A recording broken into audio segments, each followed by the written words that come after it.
The holidays, whether love 'em or hate 'em, recycle every year. And in my humble opinion, no one does them quite like New York.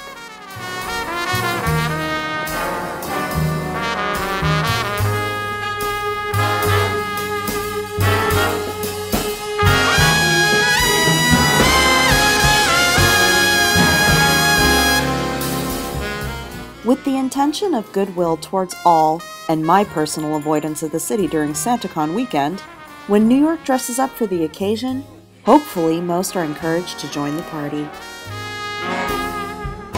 There are many places to go, and much to feast your eyes, ears, and senses on. But my favorite place to do it, and my favorite people to do it with, luckily, are not too far away.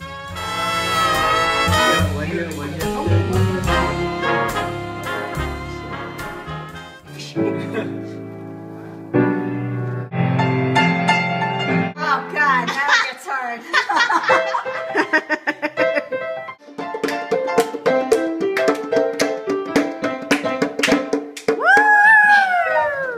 Being festive during the holidays might not be for everyone, but to me, this is the part and place I dislike the most about it. So if I'm going to get the best of all worlds possible, and see more than just the wall in front of me doing it, I am going to prefer to do it this way. Walking around and seeing what's what. Really freezing out here, but everybody knows what's important. The city has the farmers market to roam, but if I can, I'll go straight to the land itself. Running around and taking it all in more ways than one.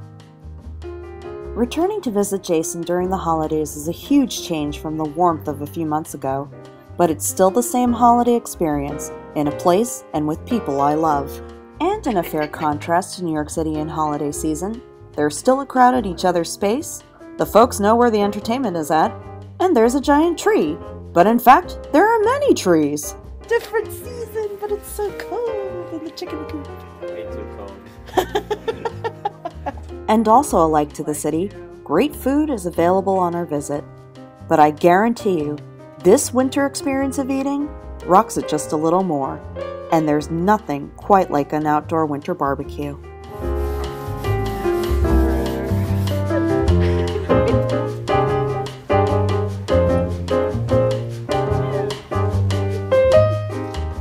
One of my sole loves in life is a charcoal grilled steak, and as Jason's dad grills the ribeyes to perfection, alongside cooks a batch of kimchi, and to my surprise, bear sausage. Yep, bear sausage.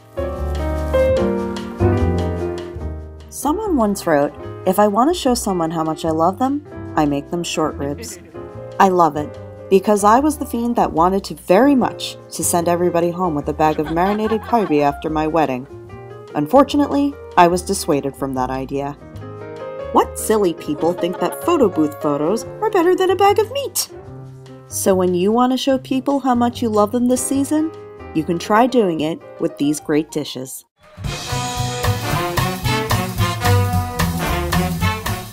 Start by quartering 1 large onion and combine it with 5 crushed cloves of garlic. And then pat dry and season a good quality 3-pound pork loin. Make sure it's got a good coating of salt and pepper on the top and bottom. In a Dutch oven over medium-high heat, sauté and set aside your garlic. Ah, listen to that sound. That is a beautiful sound. Sear your pork loin on all sides in the seasoned oil. And when you're done with that, remove the pork loin from the Dutch oven and set it aside to rest.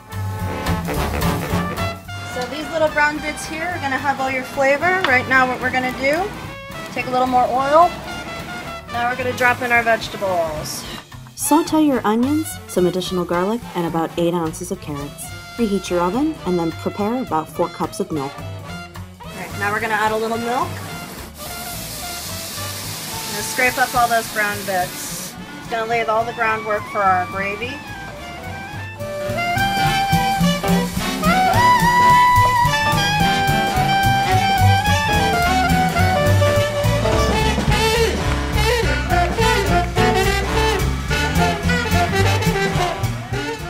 Add our aromatics, about 2 bay leaves, and a few sprigs of rosemary. sauce to go along with it. Into the oven for 325 degrees for about 2.5 hours. Take care, we'll see you later. We're gonna get ready to flip it over. You only need to do this once. It smells amazing. Looks curdled, but don't worry about that because that means you're on the right track. After flipping the pork in the liquid, place it back into the oven and let it cook for the next hour and a half. Check this out, see how it did? Still bubbling away as you can see. In a few minutes we're going to take out the pork and we're going to make our gravy. Take this time to remove your herbs as much as you can. Job well done. Pork's going to be really tough, just very careful. Set aside the pork onto a plate and then loosely cover it in foil until it's ready to serve. In the meantime, we're going to get started on the gravy. Let the liquid in the Dutch oven come into a boil over medium-high heat. I like to add a little sage for a little aromatic. Your garlic. After about 5 whole minutes, remove the sage from the liquid. If you leave it in too long, it might turn out tasting a little bitter and medicinal. Turn off the heat and then blend the liquid with an immersion blender. Transferred our liquid here. Let it sit there for a bit and let's make a little gravy. I'm just going to sprinkle a little bit of flour in there and mix it all up in there with some of the drippings we already have. Slowly add in your liquid and then whisk thoroughly to combine it all. Just let it boil and reduce, and when it's done, let it cool down. Absolutely delicious. But if you're not up for devoting the stove time and muscles, a crock-pot venison stew might be your new solution to a Christmas dinner. Start with 2 to 3 pounds of good quality venison stew meat.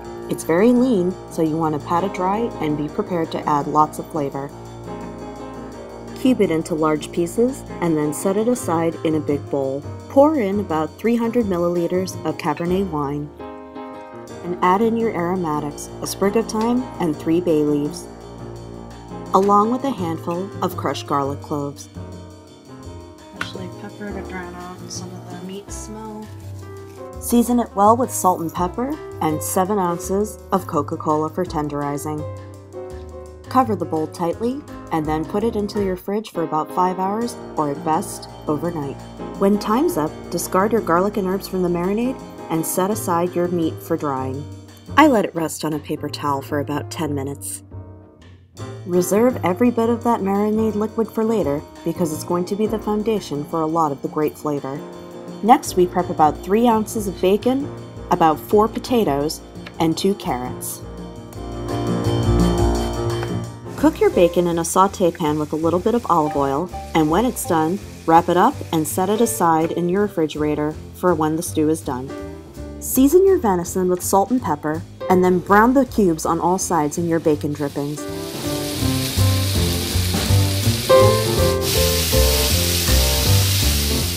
Once browned, remove your meat and to rest onto a plate, and then add in your onions and garlic. Add in your potatoes and carrots and allow the vegetables to cook together for about 3 minutes. Then add in a splash of chicken stock and a splash of red wine to help scrape up the bottom bits from the pan. Now that everything's been prepped, it's time for your slow cooker to do the rest. Add in your vegetables and venison, and then toss it together with about 2 tablespoons of tomato paste. Once combined, add in your marinade and about a cup of chicken stock to the stew. Season it with salt and pepper, and add in about a tablespoon of Worcestershire sauce. Fold it all over together, and then the best part, cover the pot, set it to cook for about 8 hours, and let the good times roll. Add the final touches of your reserved bacon and about 10 ounces of frozen peas. Let the hot stew stand without heat for about 10 minutes and serve it up.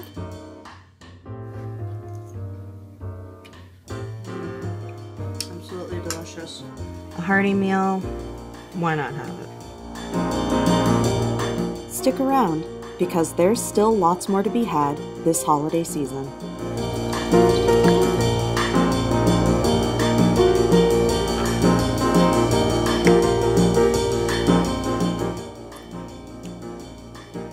Oh my god, delights all around.